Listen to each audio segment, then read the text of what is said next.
अक्सर हम बहुओं को ये सुनने को आता है और मुझे लगता है कि ये हर किसी को सुनने में आता है कि हमारे टाइम तो ऐसा नहीं था, हमारे टाइम तो ये नहीं था।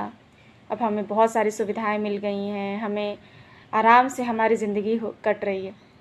तो मैं उन सभी लोगों के लिए बस यही एक बात मेरे मन में आई और मैं कहना चाहती हूँ कि पहले का ज़माना नहीं रहा है, अब ज़माना बदल गया है और अब सुविधाएं आ गई हैं। तो अगर सुविधाएं आई हैं तो उस सुविधाओं का लाभ अगर हम उठा रहे हैं तो आप लोग भी उठा रहे हैं। अगर वॉशिंग मशीन है तो कपड़े आपके भी धुले जा रहे हैं। अगर गैस सिलेंडर है तो खाना सबके लिए बन रहा है।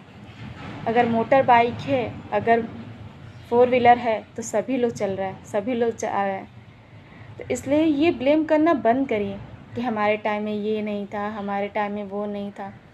आपके टाइम में अगर सिलबट था या फिर वॉशिंग मशीन नहीं था तो इसमें कोई हमारी गलती नहीं है। अब इन्वेंशन हुए हैं, नई नई चीज़ें डिस्कवर हुई हैं, तो ये हमारी टेक्नोलॉजी है, हम यूज़ कर रहे हैं। और हम तो कभी नहीं कहते कि हम जो टेक्नोलॉजी यूज़ कर रहे हैं, हम जो चीज़ें यूज़ कर रहे हैं आप ना यूज़ करिए, आप भी यूज़ करिए। हम तो कभी नहीं कहते हैं आपको। और हम अपने लिए भी कहते हैं, हम इस जनरेशन के जो लोग हैं उनके लिए भी यही कहते हैं कि हम ये एक्सपेक्ट करेंगे कि हमारी जो कमिंग जनरेशन है उनके लिए हम ये सोचें कि हम जैसे हैं वैसे वो भी रहें। It's not possible. क्या पता उनके टाइम में और चीज़ें एडवांस हो जाए, और चीज़ें नहीं हो, और हम उन्हें कहें बार बार कि हम जिस तरीके से जिए तुम भी उस तरीके से जियो। तो इट्स नॉट लाइक दैट। ये फिर एप्लीकेबल नहीं है ना। तो जिसके टाइम में जो चीज़ें जैसे हैं वो चेंजेस आएंगी और उनको सबको एक्सेप्ट करना पड़ेगा। पहले मोबाइल नहीं था, अब मोबाइल है, लोग उसको चला रहे हैं, एक्सेप्ट कर रहे हैं। लोग व्हाट्सएप यूज़ करें, फेसबुक यूज़ करें, इंस्टाग्राम यूज़ करें।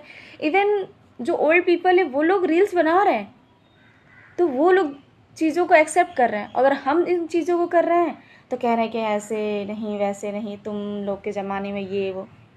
तो हम तो कभी आपको नहीं कह रहे हैं, आप भी हमारी चीज़ों को एक्सेप्ट करना सीखें।